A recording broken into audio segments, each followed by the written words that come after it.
Salut les chouchous. TGV Inouï, Ouigo, Intercité, Eurostar, Thalys, TGV Lyria, TER, Intercité, 100% Éco, Transilien, Lunéa, Théose. Je vous demande de vous arrêter. Je vous demande de vous arrêter. Je ne sais pas vous, mais à force, on s'y perd. Aussi, pour clarifier l'affaire, on va en rajouter un. Logique. Le Ouigo classique. Alors c'est quoi ce truc-là? Ça va où? C'est combien? Et blablabla. On y regarde. Et on tente d'éclaircir l'affaire. Mais puisque c'est maintenant la tradition, place à l'intro.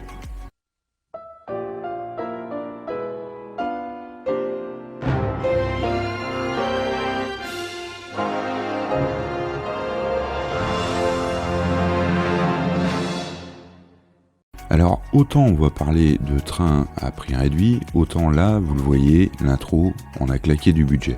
Je vous cache pas que les 3/4 de la sponsor y sont passés. Et vu qu'il n'y a pas de sponsor, bon, bah voilà quoi. Avant le TGV, les trains longue distance, c'était ça. Des trains dits RAM, avec une locomotive en tête et des voitures derrière. La composition était variable suivant les besoins. On pouvait rajouter ou enlever des voitures suivant la demande estimée. C'était très souple, mais ça demandait beaucoup d'installations, beaucoup de personnel et beaucoup d'interventions techniques, donc ça coûtait assez cher. Et surtout, c'était beaucoup moins rapide que le TGV, car ça roulait sur des lignes dites classiques, c'est-à-dire les lignes qui sont globalement limitées à 160 km/h. Puis vint le TGV. La France réinventait son chemin de fer, l'air du temps était au gain de minutes. Moins on mettait de temps à voyager, plus on pouvait produire et consommer avant ou après. La France des années 80 à 2010, France d'un monde du toujours plus, c'était ça. Sauf que c'est aussi devenu toujours plus cher, car rouler vite n'est pas donné. En plus de délaisser les villes intermédiaires, le train quittait sa vocation populaire et son rôle de maillage du territoire. Le territoire, il serait alimenté sur des grands axes par le TGV et sur les petites lignes par le TER. TER piloté par les régions politiques et non plus par la SNCF. Le TER serait pas cher car largement subventionné et le TGV, lui, il coûterait le prix de son service. Et la vitesse, ça se paye car ça coûte très cher à produire. Mais voilà, en 30 ans, la société a évolué. La mobilité est partout désormais. Les gens vivent d'un côté de la France et s'en vont faire leurs études ou travailler de l'autre. Les familles recomposées sont devenues légion. Les gens bougent, beaucoup, tout le temps. Et c'est même rentré dans le langage courant. Tu as fait quoi ce week-end? Oh rien, j'ai pas bougé. Comme si le mouvement était devenu l'alpha et l'oméga de la vie humaine. A l'inverse, le non-mouvement est devenu du rien. Mais ce besoin de bouger a aussi fait naître un autre phénomène. Le besoin de mouvement touche désormais tout le monde. Et dans tout le monde, beaucoup n'ont pas les moyens de payer le TGV. On voit donc naître des circuits parallèles. Quand tu es face à un mur, tu le contournes. Le covoiturage et les cars longue distance répondent à ce besoin de bouger à moindre coût. Face à ça, le train va répondre avec Ouigo. On prend un TGV, on le modifie afin qu'il accueille plus de monde, on rationalise la maintenance au maxi, on supprime le circuit de vente directe, car ça coûte, on supprime la première classe, le bar, et on fait payer le bagage en plus. En fait, on s'inspire du low-cost aérien. Le but est de faire du vite à pas cher, quitte à rogner un peu sur le confort.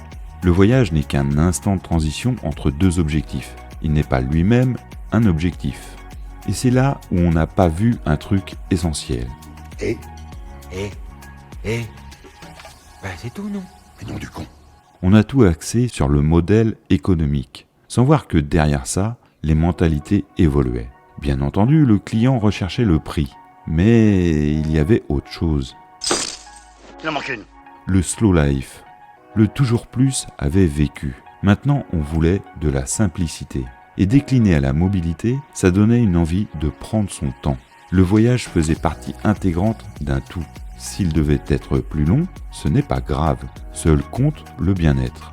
C'est ainsi que les trains de nuit revoyaient le jour. Eux aussi avaient trépassé sur l'autel de la vitesse. Pensez donc, 11 heures pour traverser la France. Oui, mais si ça devenait 11 heures de repos, si ça remplaçait à peu près le même temps de trajet en voiture, Les envies étaient là, pas pour tout le monde, mais suffisamment pour créer un marché. Alors volonté de bas prix et critère vitesse qui n'est plus prépondérant. Mais c'est que ça ressemble fortement à ce qu'on faisait avant le TGV tout ça. Les opérateurs alternatifs ne s'y trompent pas. Flixtrain, une société étrangère qui voulait ouvrir des lignes classiques un peu partout, avant de faire marche arrière. Railcoop, qui promet des trains classiques un peu partout. Tout ça, ce sont des trains qui ne roulent pas vite, comparé à un TGV, mais qui ne sont pas chers. Et surtout, ils s'arrêtent là où le TGV ne fait que passer. S'arrêter partout pour un TGV, c'est un non-sens. Rouler vite demande beaucoup d'énergie. Aussi, s'il faut s'arrêter tous les 50 km, on aurait explosé les consommations, et donc le prix. Mais pour un train qui ne roule pas vite, en revanche, le maillage du territoire redevient possible. Aussi, entre les promesses de Railcoop et les tentations de Flixtrain, la SNCF voit un segment à occuper.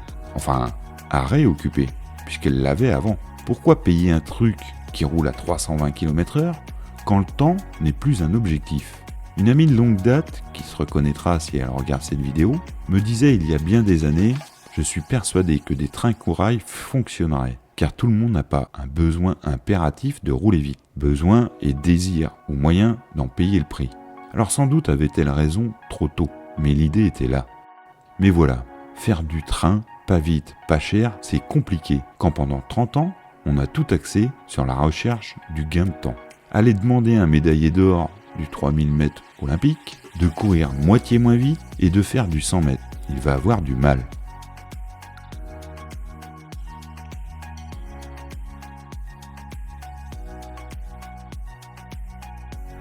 Le projet voit le jour courant 2019-2020.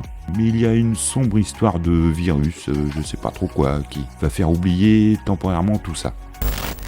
En Chine, un mystérieux virus de la même famille que le SRAS a déjà contaminé 45 personnes, un chiffre beaucoup plus important selon des scientifiques. Une épidémie qui inquiète, d'autant plus que le nouvel an chinois approche. Le virus pourrait se propager à l'étranger. Fin 2021, l'annonce tombe. Un projet du nom de Oslo occupe certains tout là-haut. Alors Oslo, c'est quoi ?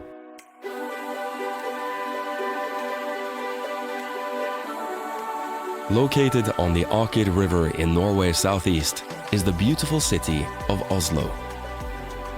As well as being the country's capital and cultural heart, Oslo is also the gateway to Norway's natural beauty. Saltwater runs deep in the veins of this sophisticated city. Je sais, elle était facile, mais il fallait bien que quelqu'un la fasse officiellement. Alors donc, je me suis dévoué. Bon, reprenons. Un Ouigo, mais moins vite et moins cher. Car Ouigo est déjà identifié par le client comme pas cher, donc autant s'adosser à cette image.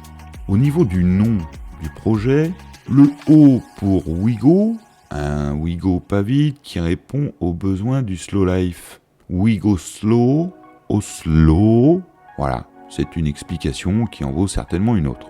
Mais de toute façon, pour le grand public, Oslo, peu importe, ce sera Ouigo classique, ou Ouigo vitesse classique. Alors ça fera mieux que Ouigo pas vite, car même si le client accepte et revendique même parfois ce besoin de prendre son temps, il n'est pas forcément prêt à l'entendre.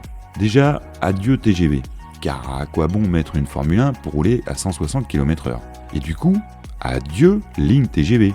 On roulera sur le réseau classique, celui utilisé avant la création du TGV. Des lignes où on roule à 160 km/h, ça coûte beaucoup moins cher à entretenir. Et donc c'est moins cher en redevance. Vous savez le prix que chaque opérateur doit payer pour utiliser une ligne. Mais si pas de TGV, on met quoi ? On a bien des intercités, mais ils coûtent relativement cher. Ils ne sont pas en nombre suffisant pour couvrir cette nouvelle charge. Mais il nous reste des voitures voyageurs, des anciennes, et des locomotives, stockées par dizaines en attente de jours meilleurs ou de recyclage. Alors hop, on va ressortir tout ça et remettre des trains en piste. Bon, là maintenant on ne peut pas repousser éternellement le sujet. Alors on va s'y attaquer, on va parler de la couleur. Car le bidule sera rose. Alors on ne sait pas qui a validé le choix, mais j'ai des images de la réunion marketing où les créatifs sont en plein travail.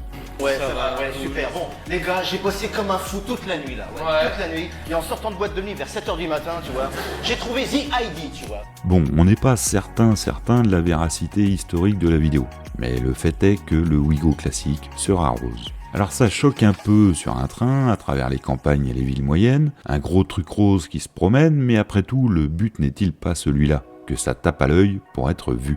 Niveau matériel, ce sera le retour des voitures corail, mais rose. Le truc super bien avec la voiture corail, c'est qu'on y trouve les sièges les plus confortables depuis la création du train. Tous les connaisseurs vous le diront, les fauteuils de corail, on n'a jamais fait mieux. C'est une caresse ces trucs-là.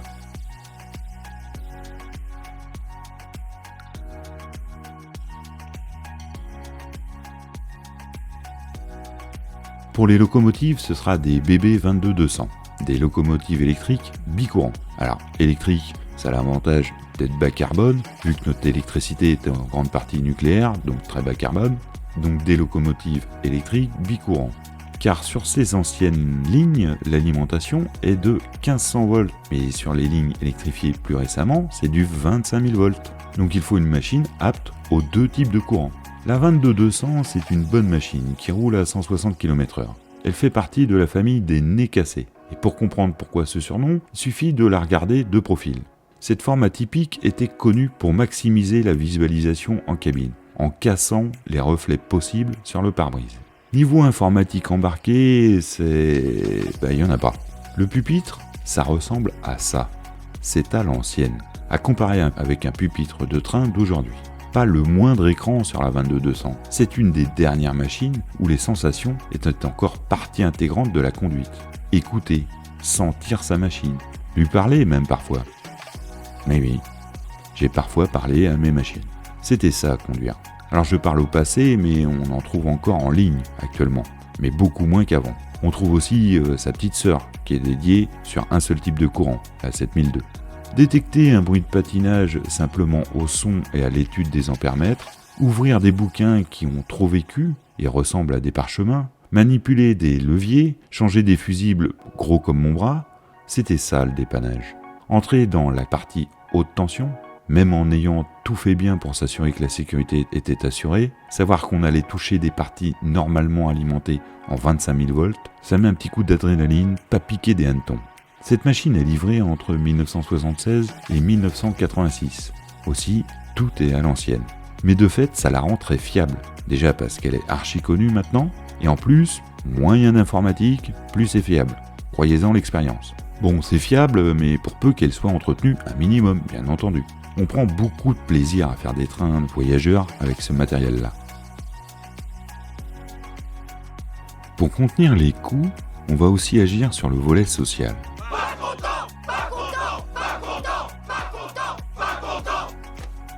Dans le droit français, quand vous travaillez, vos droits peuvent provenir de 3 niveaux de texte qui s'ajoutent. Le code du travail, l'accord de branche et enfin l'accord d'entreprise. Mais il peut n'y avoir que les 2 premiers, si aucun accord d'entreprise n'est signé. Usufruit de votre quote-part entière indivisée. Non, ça va pas, non, excusez-moi. Excusez-moi, ça m'est échappé parce que je comprends pas.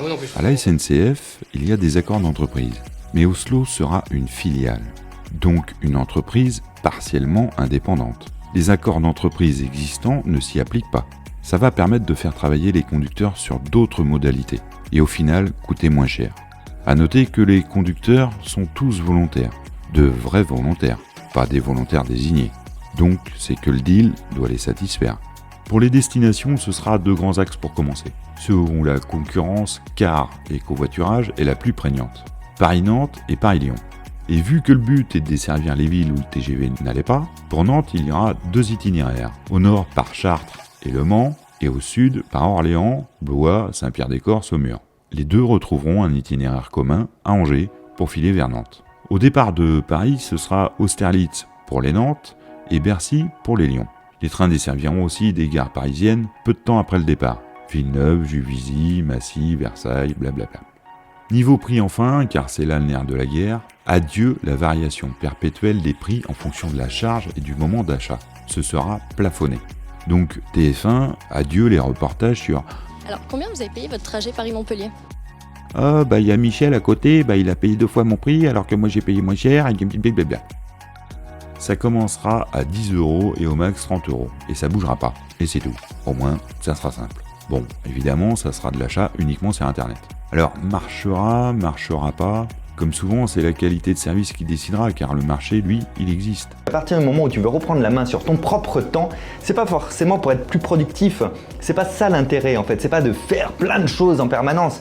Ça peut l'être, mais pas nécessairement. C'est déjà de faire ce qu'on veut soi. C'est pas grave de rien faire, c'est pas grave de prendre du temps, mais toujours en pleine conscience. Faut l'avoir décidé. Mettre l'ancien pour faire du neuf, c'est s'exposer à de la maintenance. Et la compresser pour tirer les coups, c'est un équilibre tendu.